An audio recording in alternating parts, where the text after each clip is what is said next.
Good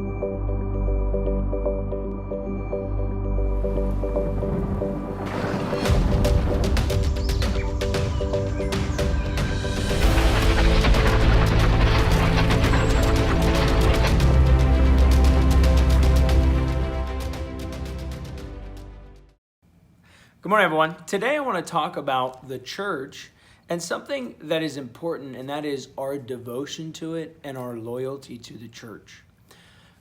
I think this is very important because we live in an age and a world where church is viewed as really nothing more than an institution or a group. And so our loyalty to them is based on them. And oftentimes there's not really God that is involved in our loyalty to the church, to the kingdom.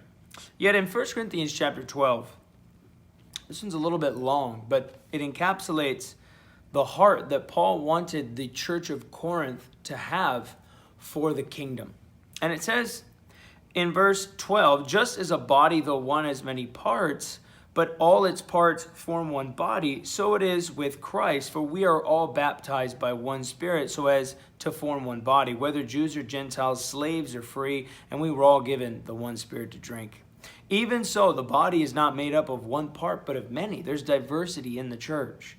Now, if the foot should say, because I'm not a hand, I don't belong to the body, it would not for that reason stop being a part of the body. And if the ear should say, because I'm not an eye, I do not belong to the body, it would not for that reason stop being a part of the body. If the whole body were an eye, where would the sense of hearing be? If the whole body were an ear, where would the sense of smell be? But in fact, God has placed the parts of the body, every one of them, just as he wanted them to be. If they were all one part, where would the body be? As it is, there are many parts, but one body. The eye cannot say to the hand, I don't need you, and the head cannot say to the feet, I don't need you. On the contrary, those parts of the body that seem weaker are indispensable, and the parts that we think are less honorable, we treat with special honor. And the parts that are unpresentable are treated with special modesty, while our presentable parts need no special treatment. But God has put the body together, giving greater honor to the parts that lacked it, so that there should be no division in the body, but that its parts should have equal concern for each other. If one part suffers, every part suffers with it. If one part is honored, every part is honored with it. Now you are the body of Christ, and each one of you is part of it. Look at the unity and the harmony and the unison that Paul wants the church to understand. He says, in the same way, and the eyeball cannot say, well, I'm not a hand, so I just don't want to be a part of the body. It's inconceivable. Can you imagine if your eyeball just popped out of your head? It'd be the worst day of your life. But that's not how we think about the church oftentimes, is it? We think that we can just pull out.